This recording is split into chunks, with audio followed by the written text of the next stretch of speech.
Since I was young, I was never really quite satisfied with just living in a small town, working maybe at a supermarket, then getting married, becoming a housewife.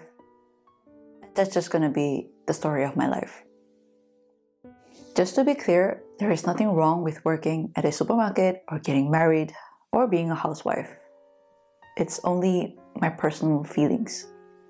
A weird feeling in my mind, body and soul that I didn't fit into this place that I was born into. I wanted to explore, to go out into the world, experience more, to find or create the life that is truly aligned with my soul. Have you ever felt that before? At that point, maybe it was the feeling of being an outsider that made me feel that way. Or maybe I just wanted to run away from an abusive family member. Or maybe I'm just an insane overachiever. Not really sure what the trigger was, but one thing was sure. After I graduated from university and I moved from Malaysia to Singapore to start building my career, become financially stable, had good friends, I started to feel more alive. Like this feels more like my life. I feel grateful for people, moments, and many things in my life. But somehow, every once in a blue moon, I experience bouts of dissatisfaction with my life. I read several interesting write-ups on this and finally discovered that quite possibly I suffer from chronic dissatisfaction. Katie Lang called it constant craving that's always been. In its variously nuanced manifestations, chronic dissatisfaction has been called ennui, a restless, uncomfortable kind of boredom, or it might be called existential angst. When chronic dissatisfaction is experienced as flat musing over life, death, and a fear that the whole shebang might be meaningless.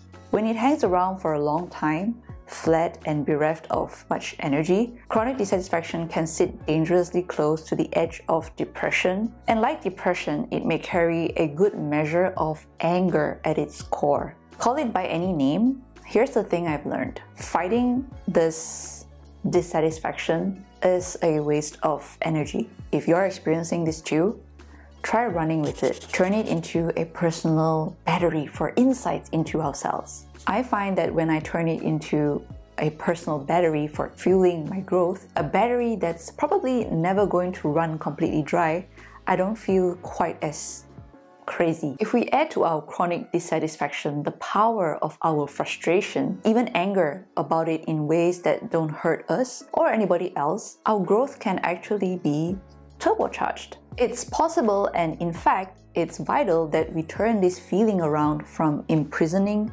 misery into a force of motivation, direction, and insight. Dissatisfaction can become a voice that unearths and empowers us, our passions and desires, instead of keeping us lost, empty, howling for the moon. But it takes a little understanding and self-awareness. On top of this, I've come to realize that it's important, really important, to define what success would look like to each of us. It's difficult to get to a better place if we haven't defined where that is or what that really looks and feels like. We would very well achieve it and still feel dissatisfied if we don't know clearly what success means to us.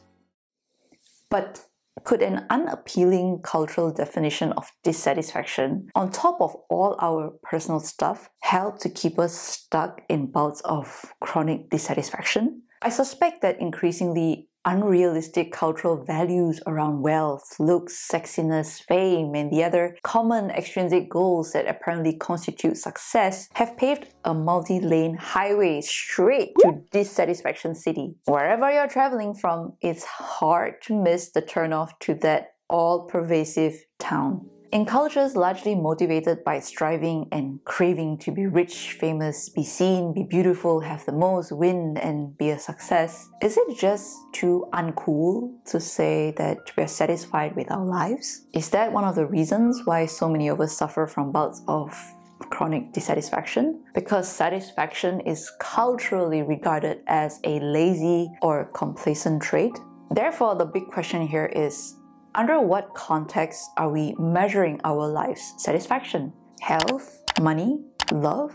friends, stardom, how much we've contributed to society? Personally, I will be lying if I said that there isn't a little part inside me, which just like many people, would like to have more wealth, recognition, and things in life. But those things are things that can only give feelings of short-lived, artificial happiness. What does give me true intrinsic happiness is knowing that my family is healthy, to have good friends, to have a roof over my head, to be able to put food on the table for my family, and knowing that I am loved. Reality is, I do have these things in my life. My goals are achieved. I am successful. Whenever that feeling of dissatisfaction and crazy voices come in my head, what helps me ground my mind to remind myself of these important little successes and liberate myself from feelings of dissatisfaction? The first mental habit would be to be mindful of self-blame. Thinking that I am the cause of anything that is negative or not working in my life. This misunderstanding can lead us to feel helpless and hopeless. Next, to be aware of whenever I get the if only mindset. Do you ever catch yourself saying, if only this wasn't happening to me, or if only I had this, or if only I achieved that? This actually gives our power away. We can't change our lives if we believe that something we have no control over is the reason we can't succeed. It's a way to give up and prevents us from seeing the possibilities that actually exist. Lastly, the yes but trap. Do you ever hear yourself saying, yes, but? For example, yes, I do want to lose weight, but my body doesn't lose weight easily. Or, yes, I do want to stop this chaos in my life, but life just keeps happening. The but is a signal we are in fear and blocking possibilities. I found this really beautiful quote by Steve Jobs. He said, "Being the richest man in the cemetery doesn't matter to me. Going to bed at night saying we've done something wonderful, that's what matters to me." I truly do hope that this video has helped to lift that feeling of dissatisfaction within you and not to blame yourself for having that feeling.